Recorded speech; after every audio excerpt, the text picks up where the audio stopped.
What are you gonna say to the baby? The baby, wake up, wake up. And I was making like mooing sounds. I know it sounds weird, but the baby just flew out. And we've got our little precious baby called Neva. I'm telling my baby brother. It's not a baby brother!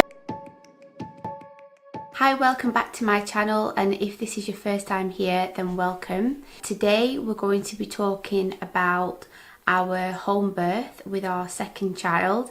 And if you saw my last video from last Wednesday, you'll know that me and Ryan, this is Ryan, my husband, made a video of our planned home birth turned emergency C-section. So today we'll talk about our daughter, who is 3.5 now, and should we just give a bit of a background of the pregnancy and everything first, like we did last week?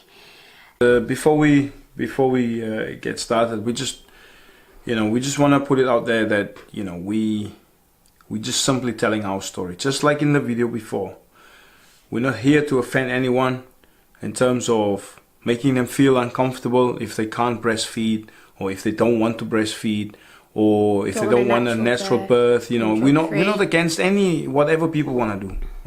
We're just here to tell our story, that's all. And hopefully this can shed light on on our experience. Maybe we can help people out there that want to do the same thing. So if you are finding this video quite interesting, please feel free to share and to leave comments. If you have any questions, if you want to subscribe, then do so. Well, yeah, we found out about May time that we were expecting another baby, and just like with this pregnancy and the first pregnancy, I suffered with really bad nausea and sickness, and I didn't have as many problems with my iron as I had done with my son. I made sure that I was really prepared this time. Obviously with the first birth I had the emergency C-section, so going into this pregnancy I knew that I really wanted a home birth, and there was going to be challenges and I would really need to prepare.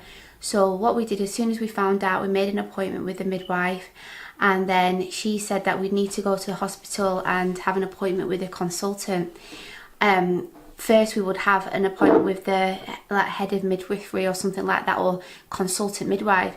So we went there, we sat down and we told her everything that happened from the first birth, didn't we? Do you remember? Yeah. We were there for a few hours, weren't we? And she didn't say much. She just wrote everything down, and we were telling her, and then she just went off. And then the next minute we saw the consultant, and we thought it would be good news, didn't we, at first? Like, there was no indication that we were going to be met with any challenges. Do you remember? Yeah. Then we went into the consultant, and she was just dead against it. She wanted us in hospital to be monitored, to have the monitor around me. And when you said something didn't you, can you reassure us that there's not, it's going to be safe? And Consultant was, I don't think she was that friendly, not that you wanna, base your judgment on friendliness. like you don't want to assume, and we just thought we was gonna go in, find out some information and come out. But then we got passed on to the consultant, which she was quite aggressive. From the start, it didn't feel like she was being honest, and we didn't feel any connection, which I feel sometimes she was quite disrespectful in how she came across and the information she was given.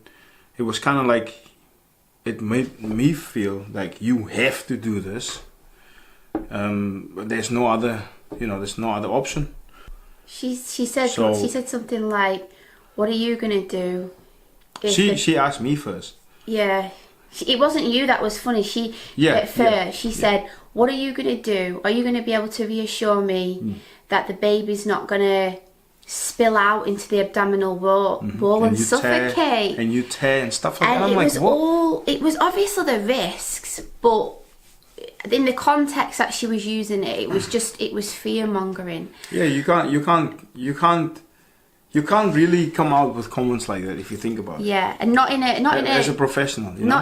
not in a you know, we'd explained to her all about the fear and everything and the fear of hospitals, but it was just very clinical. And she said that, and we said, but isn't it like a really low percentage that you can have a rupturing of the scar? Because obviously that was a concern, and it is a really low risk. But she'd made her mind up. And we just felt like, wow, if we're going to have to come to this hospital and if anything goes wrong and this is the woman that we're going to be having to deal with, it just didn't feel right. We left there, I think we was there for about 3 hours, and we left so deflated. And I just thought, wow, how am I going to get my home birth at this rate?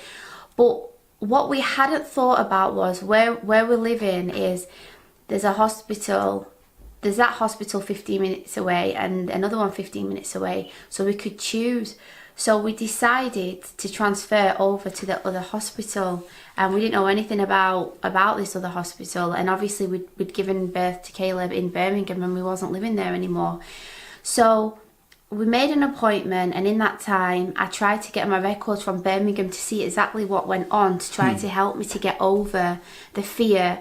And we, like we said in the last video, we really thought that given more time and if we was in our own environment, the baby would have come out. But we wanted the records to see whether, you know, there was something medical, you know, like, or some kind of problem. But right up until the end, we were pushing for them notes. Even my midwife was pushing for them, and they never sent them. It was really tough because Ryan was away on a tour with rugby, and I had all these books. I'll put a link into the video of the books that I used last time. So I had a lot of books. I was watching One Born Every Minute, which wasn't really that useful a lot of the time because there's not a lot of natural like births, especially home births. I think I've only seen one. So I was watching a lot of videos of women who'd had VBACs and home births after cesareans. And I was reading the books, I was doing hypnobirthing, and it really helped me to get over the trauma of the first birth. And I really believed that I could do it, that I could have this home birth. And then when we had an appointment with the consultant at the new hospital, we went in there armed with so much information, expecting that we was going to have a fight on our hands. But the guy, and I've got him as my consultant now as well, and he's been fabulous. He was just so chilled out, and he was like, not a problem, you know, with first births it can be really difficult and they can get stuck and everything. He says, I've got no reason to believe that you can't have a natural birth. We would prefer you to be in hospital. He wanted to compromise with me being in the birthing suite as opposed to being at home. But when I said, look, we really want to go for the home birth, he said, as long as you've weighed up the risks and listen to the midwives, if they sense anything, then come in. And we were fine with that, weren't we? Yeah, of course. So we had a look around the hospital to be on the safe side, and it looked nice like the other hospital. But what we did was we did a birth preferences, and I'll talk about this instead of a birth plan, because obviously some things don't go to plan. We wanted preferences, so we did a home birth preference, at home birth with transfer. If I had to go into hospital without even having the home birth, and even if I had to have an emergency C-section, we looked at every type of scenario and we tried to cover the bases. So with the home birth, we stipulated that we would like the midwives to just chill out. So they was chilling out in the living room here, and we was in the dining room. And we asked that it would be like minimal monitoring. So I'd say every 15 minutes they would come and check me with the Doppler. I didn't want any vaginal examinations, but I'll go into that later anyway.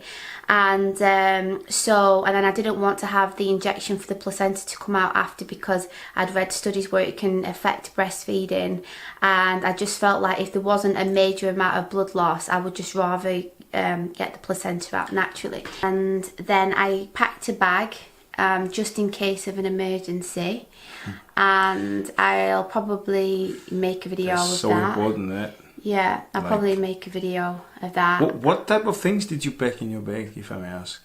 Just in case someone's out there, you know, like thinking, oh, what do you have to pack? Well, I will try and do like a proper video of it, but I obviously put in some nappies for the baby grows. How many? Oh, but I'll talk about that proper. I don't want to make this video massive like last week's. It was like 46 minutes long. But yeah, instead of me saying what I put in the bag, why don't I just, when I'm packing the bag for this time, then I'll do it. Yeah. What I feel is really important to talk about is the things that I got to use before giving birth. So I had some labour oil. Physio ball. Yeah, physio ball.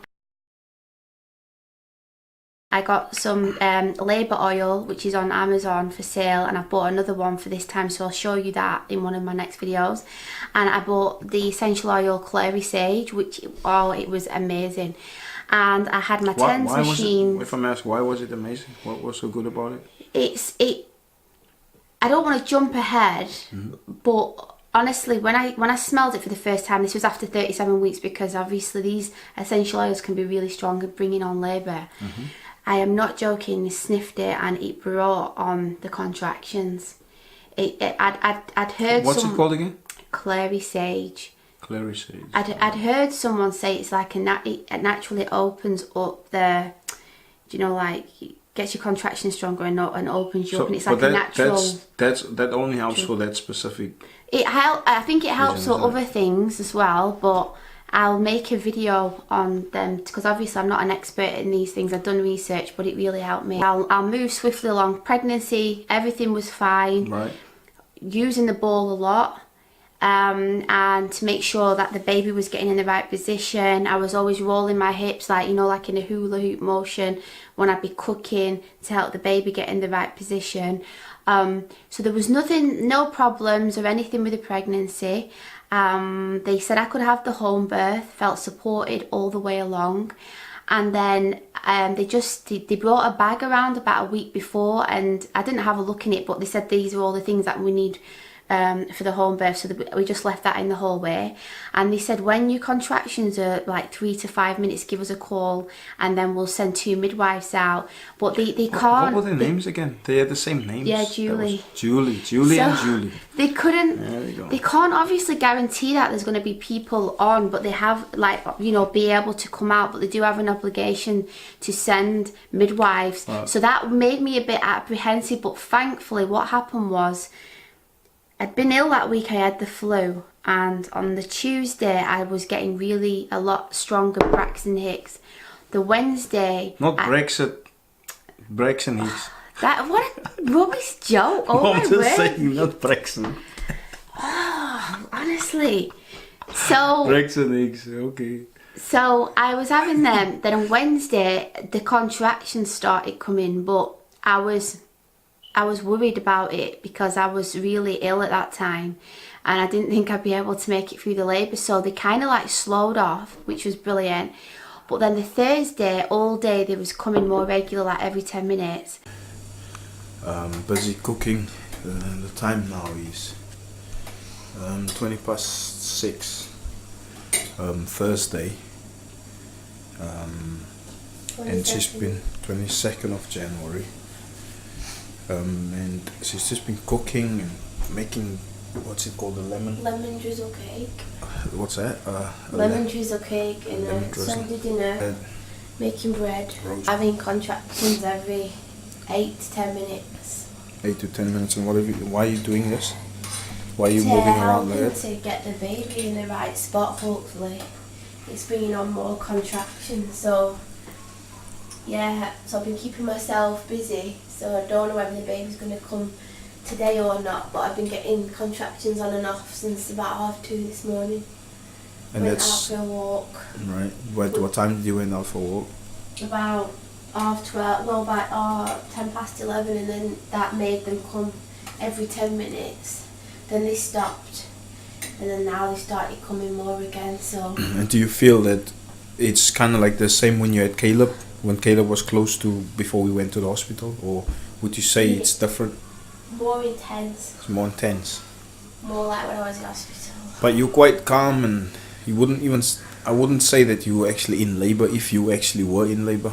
So you at the moment you know, we don't know if it's. Well, I think I'm having a contraction now. Okay, so concentrate. But, just talk us through it if you can. It's really weird because it's really tightening, like it was with Caleb, but down there, Right. It feels like so much pressure, like it's stretching out.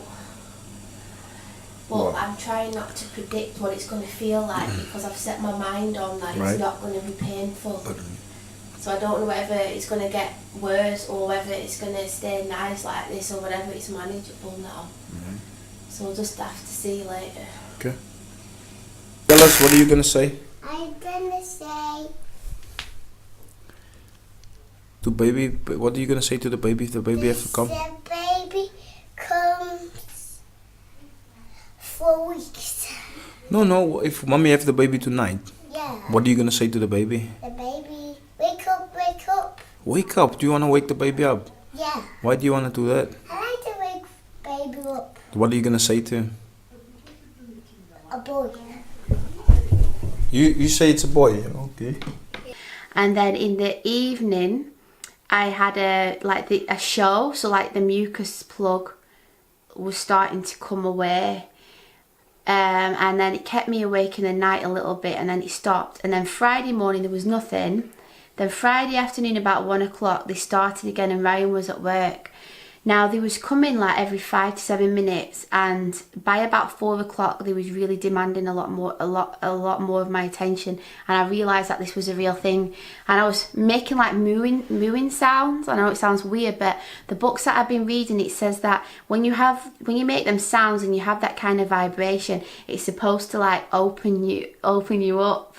Right? I don't think I'm gonna put these mooing sounds in because I sound, honestly, the kids was laughing before when I was playing the videos. It's really loud, isn't it?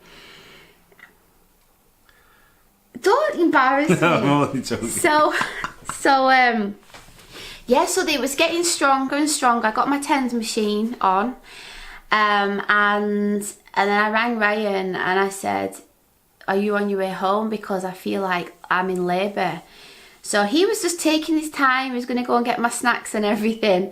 And about 5 o'clock, because I've been concentrating so much on the contractions, I'd not been noticing if the baby was moving or not. So I was really worried. So I rang the hospital and I told them that the contractions were coming 3 to 5 minutes. And she said to go in the bath and have a fizzy drink, and that should get the baby moving. But I was worried about getting in the bath because of what happened last time when it slowed me down. So it did slow me down for about 5 minutes again. But about 5:30 you came home, didn't you? And just no urgency, just like, yeah, it's fine. And I knew you weren't going to have the baby yet. Do you remember? We took some pictures in between contractions, which, like I said, I'll put in.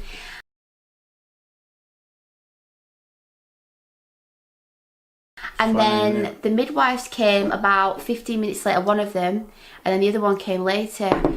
But Caleb he was only 3 at the time, and he was going in the midwife's bags, and he was freaking out a bit when I was making the noises, and I really felt like it was hindering the progression. So we rang my mum, didn't we, and asked could she come and pick him up and take him to her house. So he like gave the midwives a kiss and everything, didn't he? He was like, he's so friendly. Bye, Julie. Bye. Yeah. Bye, Julie. And This made me think of that movie, Mark Wahlberg. What's that movie called again? Bye, Sheila. Oh, Bye, Sheila. And bye, Julie. Soon as the door shut, it was like bang. They just sped up, didn't they? So they said, "Are you going to stay in the bath or are you getting out?" And I said, "I'll get out." So I wasn't going to have an examination because I told you about last time when she gave me a sweep inadvertently, and I felt like that led to a lot of the interventions. But she examined me at 6:15 and I was 4 centimetres dilated. Now we'd been at that number before, so we were kind of like, we were happy, but at the same time we were like, we need to get past that because we didn't want to count our chickens too soon, did we? You can't get ahead of yourself. No. So you went and made me some food and we had snacks, and in between the contractions I was eating. Okay, Simone. What's the time now? Let's have a look. Today it's 10 minutes to 8 and it's 23rd of January. Friday. What's happening now is, Simone, can you talk us through what's been happening for the last few hours? I've been getting contractions since 1 o'clock, 5 minutes, and then they've been every few minutes. Right. The midwives come about an hour or so ago, I think. And they're intense. I'm trying not to say they're painful, but they are intense. I've had loads of show come out. Right. And I've just had something to eat. I'm just trying to work through these. 4 centimetres dilated. Tell us what you're experiencing when it comes on. It's really tight. What are you experiencing? That feeling I'll just of sensation? minute. Hey, is that on? Yeah, can you just press pause quick? Ooh. Okay. Ooh. Ryan, can you do that back thing? And I just decided there and then. I'd not decided where I was going to labour, but I just gravitated to the corner of the dining room in the dark. So Ryan put like, do you know one of them sheets that you have for like a tent? You put that down with a quilt, my bowl, we had a clock, and you made me drinks and stuff, didn't you? And then I was like leaning on these chairs here, I was leaning on them, and then you was rubbing my back, weren't you, when I was having the like contractions. And so after I was reading my birth story because I'd already written it out, and obviously you forget things, but they was coming on 3 to 5 minutes, 30 to 45 seconds, weren't they? But in between I was quite calm, weren't I? I was talking to you, like you, as you'll see in the video. What are your thoughts? I've had all these hopes But then? that it will be totally like easy. But so far it is tough. I'm trying not to say it's painful, but it is the most uncomfortable thing ever. So you were doing the hypnobirthing, and I don't know whether it's helped or not. I think it's helping because I think you are going through a lot of pressure and stress, but the way you're handling it is quite phenomenal because, you know, you're so calm, and for me, I think it is playing a big role. I'm calm in between them. No, but even when you're doing it, you're actually still managing to maintain the breathing. Okay, yeah. Do you get what I'm saying? You actually, your shoulders will tense, but then you'll exhale and everything will go out, you see? Which is good. I just hope that it's not going to be much longer. Well, the thing is, we have to be flexible, don't we? We're open. Yeah, I do need to relax my thighs because they're getting really hard. Yeah. Can you do this? Can you do this? Yeah. Yeah, we go. Kick your legs a bit. Shake it out. Yeah. Good. Might have another one coming, so can you come behind me quickly, please? Okay.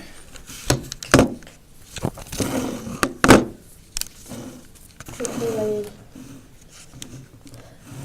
Ryan, please. I'm going.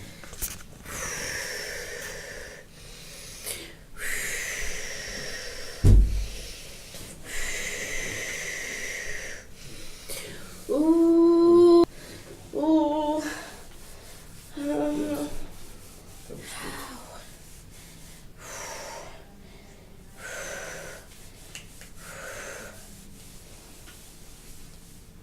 Oh man.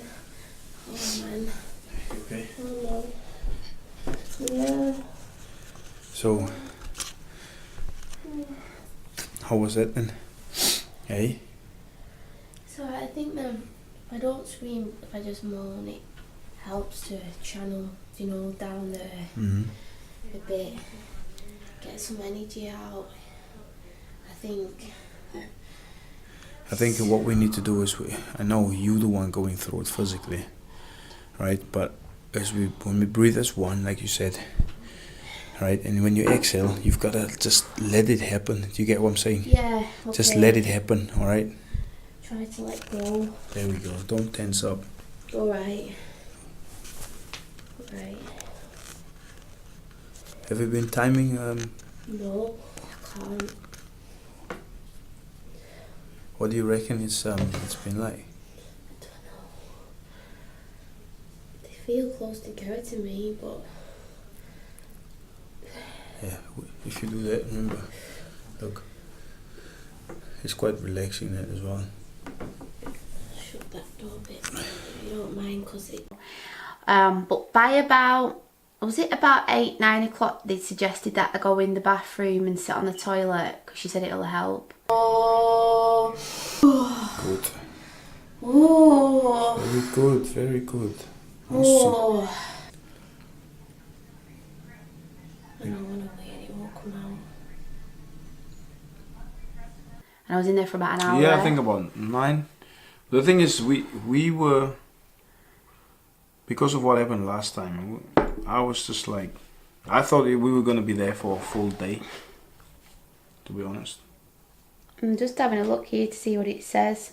So yeah, it says, I've wrote that you was helping me breathe and relax my shoulders and keep my eyes open. So how did that happen again? What? Because I helping said, you breathe. well, you was helping. Are you going to put the laptop there so we can read it? Let's put the laptop here so then we can look at what I've written. So, yeah. Oh, and another thing as well, I totally forgot about this. The midwife said that I was back to back as well, but she wasn't concerned, and I was worried about that. Obviously giving birth at home, but it was totally fine about that. So it said, yeah, you was helping me to relax, and the intensity was getting a lot more, so I went in the bathroom.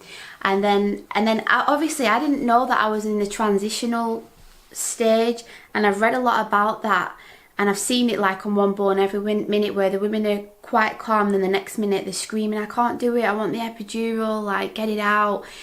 And I was going through that stage at probably about between 9 and 10 o'clock. But because of the hypnobirthing, it kind of like, I won't say tricked my mind, but it made my mind feel like there's no other way. I've got to get this baby out naturally, because I can't go to hospital. It's not physically impossible. I've got to get the baby out.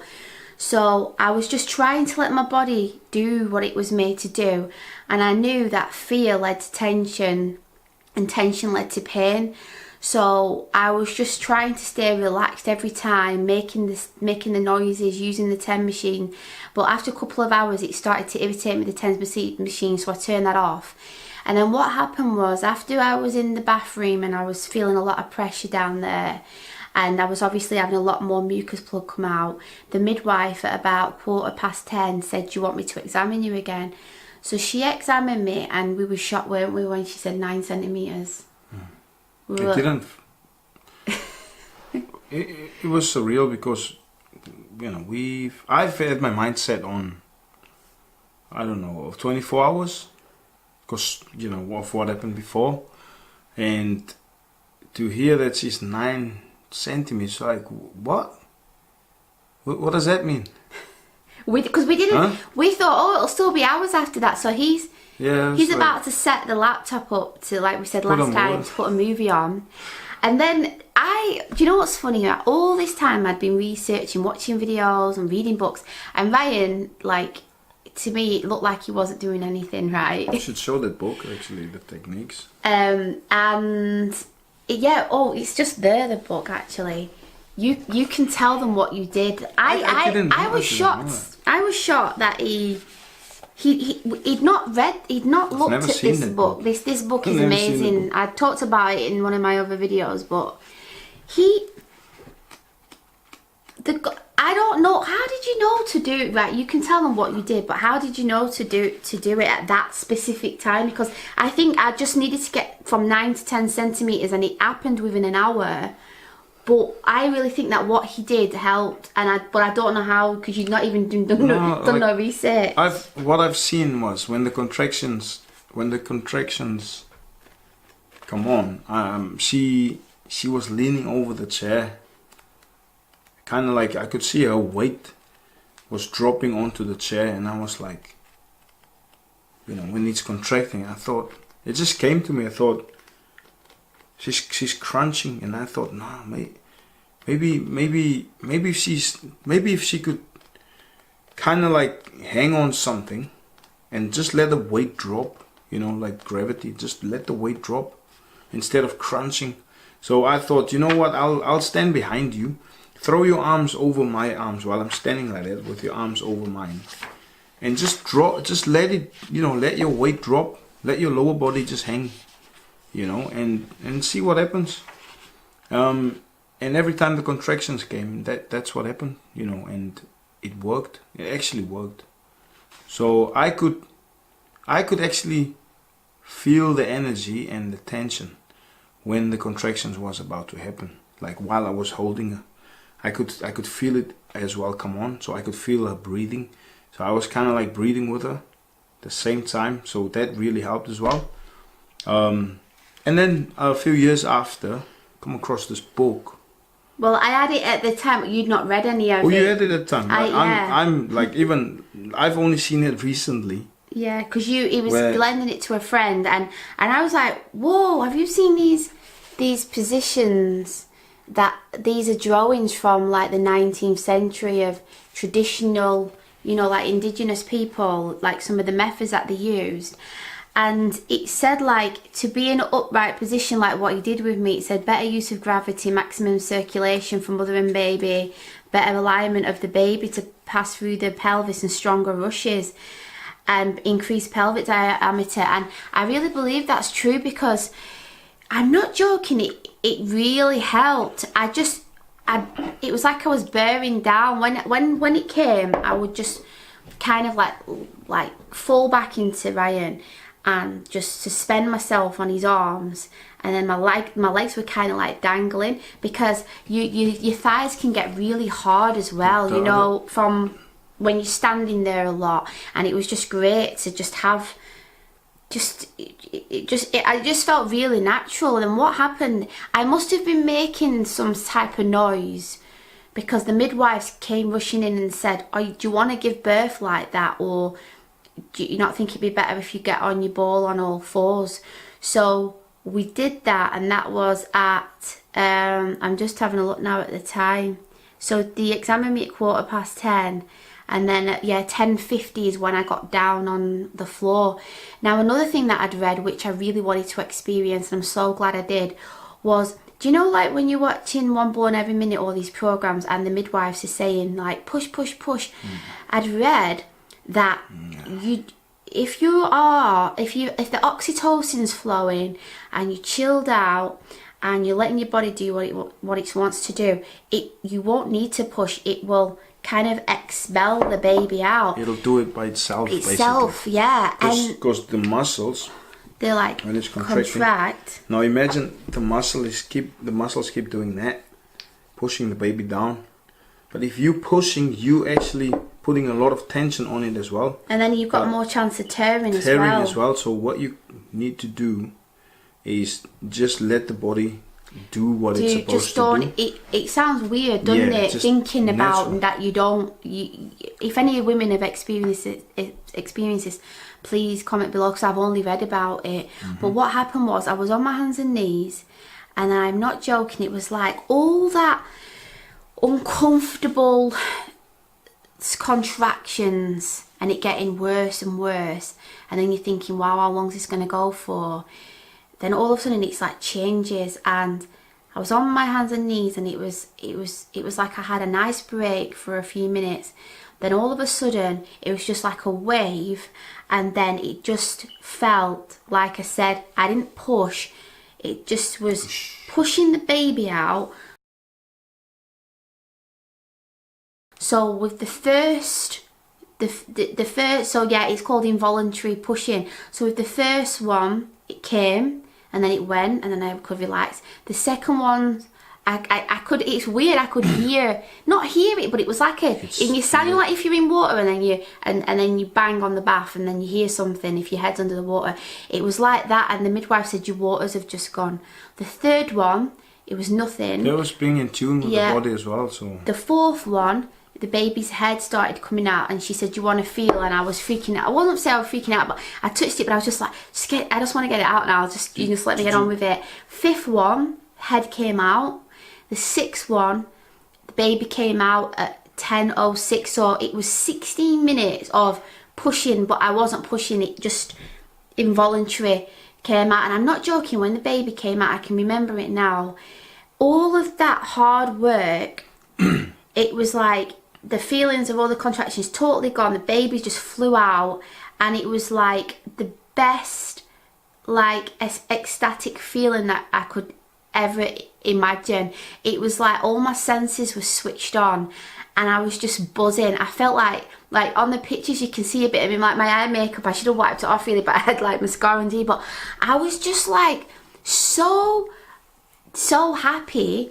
And I didn't even think to look what we'd had, because I was just in this state of like happiness. We're now. The thing is, if you think about, obviously, as a man, I wouldn't know what the sensation is, but obviously I was there and I could feel what she was feeling, like that joy. And I thought we didn't even look at whether it was a boy or a girl. They had to ask us, do you know what you've got? You know, like we were just there looking at each other for a second. Hey, wow, did that just happen? And they had to step in and say, are you gonna look, what you've got? And we're like, what? Oh, wow, a girl. And we were like, whoa, we were really shocked. Picked her up off the floor, but that's another thing that I read after about instinctively, the baby's on the floor and then you leave it for you don't pick, like, I didn't pick her up straight away immediately. Yeah.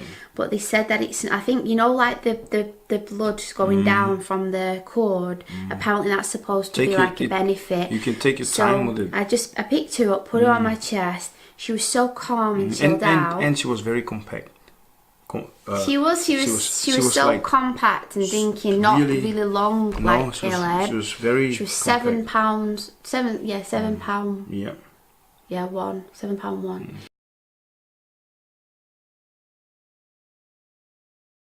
Really, really. And then they just blew in her face a little bit, and she gave out a little tiny cry.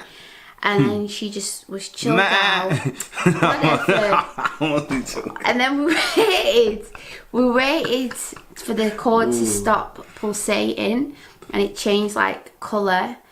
And then Ryan cut the cord. She gave out a little squeal. That was weird.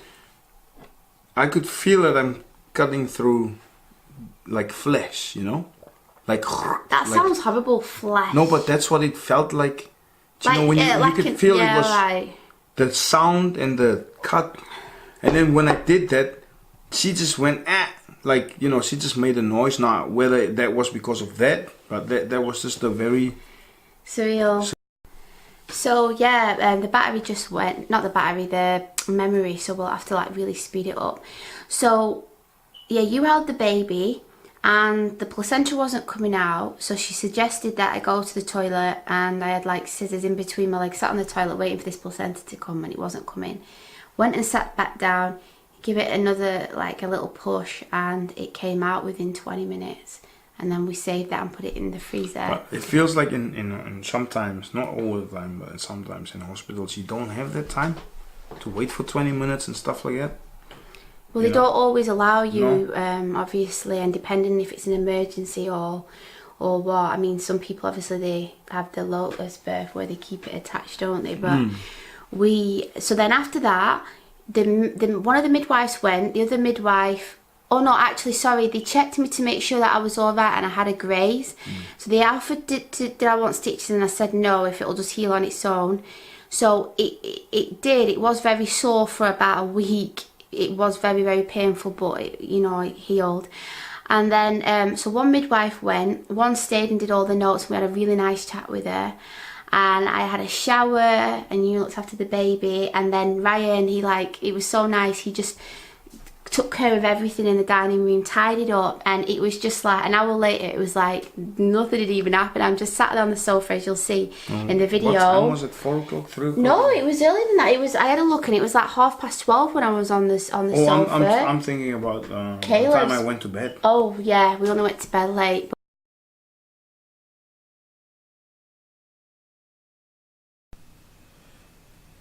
So Simone, here we are. It's already more than an hour and a half later, and we've got our little precious baby called Neva.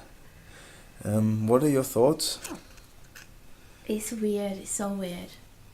It's like you go from being just normal, no contractions, nothing, practice contractions, and then you don't realise how serious it's going to get and that it's ever going to end. And then all of a sudden you get this baby, and as soon as she was out properly, it was like, that was it, everything stopped. Do you know what I mean? Like the sensations, you name it. So what happened to the using of drugs and? No drugs. Wow. Nothing at all. All natural, eh? All natural. And it can be done. All praises be to the Most High for that. It was just bizarre. And I was sat here, I don't even feel like I've had a baby, except I've got quite, it feels like strong period pains because the uterus is shrinking. I've got a few grazes down there, so it feels a bit swollen, but I just... So what were you saying earlier? What are you going to do later on today then? I might go to rugby. Oh my word. Listen, like, it'll be like just over 12 hours after giving birth. I might go, but I'm going to see how I feel. Yeah. Oh. Yeah. Look at the beautiful baby, eh? Got some more milk. Wow. Yep. Tough to So birds. what about you? Do you want me to film you and see how you're feeling? It's still recording. Yeah, I was obviously... Oops. I went... I went to... Would you mind just sitting there so I can... I went to do my session about 3 o'clock, and even before that, by 2 o'clock, you were getting obviously your contractions, and it was about just over 10 minutes. And I was quite calm within me. I felt quite calm because I know, Simone, you were saying, no, why are you leaving me now? That's why I had the confidence to say, no, it'll be alright, because I don't know, I just knew that it's not gonna happen like, you know, so quickly if I'm away. But anyway, I came back, and by that time obviously I found you in the bath, because you rang the hospital saying that About 5:15. yeah, so of what you've been experiencing, and they said, alright, get in the bath then. And So I was worried about the baby. When I came, I just knew that we're gonna have this baby. Tonight we're gonna have this baby. So obviously, all in all, the experience was so surreal. I can't explain it. I'm just so, honestly, so humbled and thankful that we actually managed to experience it, you know, to do it at home. All natural, no injections, no drugs as well. And it's just, I don't understand why, you know, after everything that you've done, that time and effort what you've put in, your research, and you actually doing it, you can write a book now, you know. And you know, I'm just, like I said, when the baby came out, I was just like, whoa, did I just see that? You know, like, what? Because I'm so used to walking in the house and you doing your, You've watching seen everyone your else having one born every minute. I'm so over that by now. But you only see it on the screen. But when you see it like that, it's just, what? Really? It just makes you think, doesn't it, that Like, but if we'd have stayed at home, we said if we would have stayed at home with Kayla, yeah. we would have had that. yeah. But for me, and I would like to say this on record, obviously, I always had respect for Simone, and you know, I love you, obviously, but tonight, oh my word, the strength you showed was, yeah, I've got just so much more respect for you as a person, because I don't know where you got that strength from, but I must say I'm well impressed. How you handled it, so calm. What it about just though makes when I me- was Makes pooing me though? love you even more, because Even when I of was what you went pooing, through. Yeah, even when you were pooing, I had to wipe your bum at one stage. they said, "Oh, that nice of your husband doing that for you." Yeah, but I knew we had a job to do, and we had to do it together. So, you know, Did you? I just want to say how proud I am of you. Are you really I mean happy? it, and I love you to bits even more. It was just nice. It was calm and peaceful, and we just had a nice chat. The midwife went, and then it was just such a nice experience, and it felt like a closure from the last experience. And that night we just got to bond with her and snuggle her, and it was just amazing. Like, the breastfeeding just went smoothly. I had no pain, no soreness at all, and like, just even how I felt my well-being. I was up the next day making breakfast, and I was out on the train with the baby in the wrap a few days later. You wanted to come and watch. I had a You had a match, and I was going to come and watch I you had a play. match the next day. Well, the same day, not the next day. Obviously, Neighbor was born Can't see you there. Friday, or the Saturday morning, and I was like, no, stay at home. And I don't think I should have gone and played, but I did, and I was. You did it. So tired. Oh no, you didn't play with Caleb because you was up like a lot. But yeah, you No, went, I was supposed to play, but they said no. Yeah, don't come. But yeah, it was just such a beautiful experience, and like I said, the healing, the breastfeeding journey, the bonding, the way that I felt after, it was just a completely different situation than with my first birth. And like I said, if you have the chance, please check that video out if you've not already seen it.